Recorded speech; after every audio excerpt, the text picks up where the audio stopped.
Dans les urnes, alors je prends par la force des bérets rouges. Je prends le pouvoir avec la force des bérets rouges. Le Kipergaï, c'est tu es rejeté par le peuple, mais tu es installé par la Cour constitutionnelle. Alors depuis ce coup d'État électoral, le peuple gabonais n'a cessé de réclamer le respect de son choix du 30 août 2009. Et depuis, on lui répond invariablement que c'est à la Cour constitutionnelle de dire comment le peuple a réellement voté. Ah bon? Quel cynisme macabre! Et les nombreuses morts de Port-Gentil sont là pour rappeler qu'il ne s'agit pas d'un jeu. Mais l'être humain, dans sa vanité, vanité des vanités, l'être humain, dans sa vanité, oublie souvent que Dieu est le seul maître de notre destin. Car l'homme propose et Dieu dispose. N'est-ce pas? L'homme propose. Depuis quelques mois, nous vivons au Gabon dans un climat d'arrogance, d'intolérance, d'égoïsme, de provocation. Un tel climat ne peut être que le fait d'usurpateurs et de parvenus. Parce que des hommes responsables et normaux ne peuvent pas se comporter comme ça. Parce qu'un homme responsable, comme le Premier ministre Biyoé, qui est mon aîné, que je respectais jusque-là, lorsque parlant de notre président, du doyen Miboto, peut venir parler des réactions puériles, enfin Biyoé. Combien de fois tu as franchi le bureau du doyen Miboto pour aller lui dire si vous pouvez dire au président de me faire ceci, si vous pouvez me donner cela. Mais il est tellement stressé, il a peur tellement de se faire jeter ses prochains coups, qui fait monter les enchères pour qu'on le garde. Mais c'est peine perdue. On vous a donné un temps et ce temps est terminé. Comme vous-même, vous avez l'habitude de dire, laissez-nous avancer, mais vous n'avez fait que reculer et vous êtes à côté d'un ravin. Nous, on vous dit, votre temps est terminé, partez. Aujourd'hui, par un retournement de situation dont l'histoire a seul le secret, la vérité d'hier n'est plus celle d'aujourd'hui.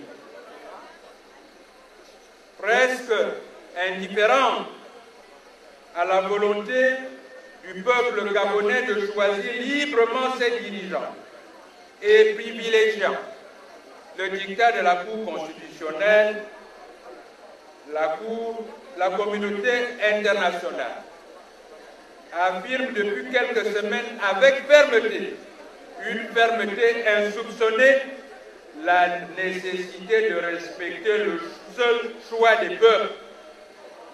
Place donc au président réellement élu par le peuple. Et à Rome et dehors les présidents proclamés par les cours constitutionnels.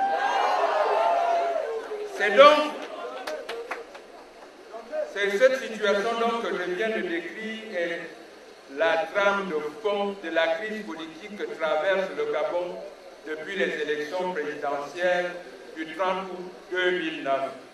En un mot, nous avons à la tête du pays un président non élu par les Gabonais, mais imposé par le ministre de l'Intérieur et la Cour constitutionnelle. Mais ce qui a constitué notre faiblesse jusqu'à présent, c'est que si les Gabonaises et les Gabonais savent dans leur grande majorité que le candidat du PDG n'a pas leur choix, tout a été fait sciemment pour semer le trouble, la confusion sur identité du candidat qu'ils ont élu. 3 candidats dès le début qui revendiquent la victoire, c'est bien courant au Gabon. Mais ce n'est pas de nature à faciliter l'éclatement de la vérité. Monsieur le Président Mimoto, cher doyen, très tôt, le candidat que vous étiez a salué ma victoire. C'est un geste que je n'oublierai jamais. Ce geste de fair play démocratique est venu s'ajouter à celui d'imminentes personnalités, dont des chefs d'État, qui, entre le 30 août et le 2 septembre 2009, m'ont fait l'honneur de présenter leurs félicitations à celui que les Gabonais venaient d'élire comme président. Que personne ne s'y trompe, beaucoup à travers le monde savent ce qui s'est réellement passé au Gabon le 30 août 2009. Chers compatriotes, Monsieur le Président Mimoto, Monsieur le Premier ministre Oyemba, Monsieur le Premier ministre Eyege,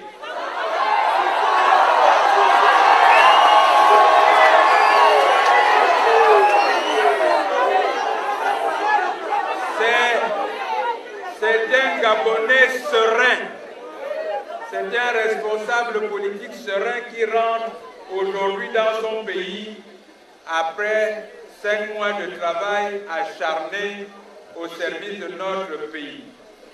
Dans tous les pays où je suis passé, j'ai reçu un accueil chaleureux et attentionné, proportionnel, je n'en doute pas, à l'intérêt que suscite le Gabon. C'est pour moi l'occasion de remercier les nombreux chefs d'État qui m'ont fait l'honneur de me recevoir chez eux. Le Gabon est un pays respecté et il doit le mériter et surtout le rester. Le Gabon est un pays regardé. Il doit en conséquence tenir son rang. L'Union nationale est un parti dont on parle de plus en plus à l'extérieur. Vous savez, on me recevait. Mais on me recevait parce qu'on savait que j'avais à côté de moi le président Mimoto. Parce qu'on savait que j'avais à côté de moi le Premier ministre Oyemba. Parce qu'on savait que j'avais à côté de moi le Premier ministre Eyerdo. Parce qu'on savait que j'avais à côté de moi des femmes et des hommes de valeur comme Mme Paulette Bissambo et tous les grands cadres. À certaines rencontres, en France par exemple, j'ai même été avec le vice-président Moubamba, Ben Moubamba. C'est dire que face à l'amateurisme d'en face, qui devient la fébrilité, on sait, nos partenaires savent qu'ils peuvent compter sur nous et ils comptent déjà sur nous. Le Gabon est un pays béni de Dieu et de nos ancêtres. Et les Gabonaises et les Gabonais doivent ressentir tous les jours qu'ils sont enfants d'un pays que la Providence a comblé de richesses de toutes sortes. Et pas dans 5 ans. Pas en se noyant parce qu'on veut émerger. Mais maintenant, nous devons répondre aux attentes des Gabonais. Et ce n'est pas difficile, avec l'expérience conjuguée des grosses têtes et des hommes d'expérience et de beaucoup d'autres qui sont là, travaillent dans l'ombre. Nous pouvons relever et nous allons relever ces défis. Donc c'est compte tenu de ce qui précède qu'en tant que président élu, des Gabonais et des Gabonaises je lance un appel solennel pour dire que le moment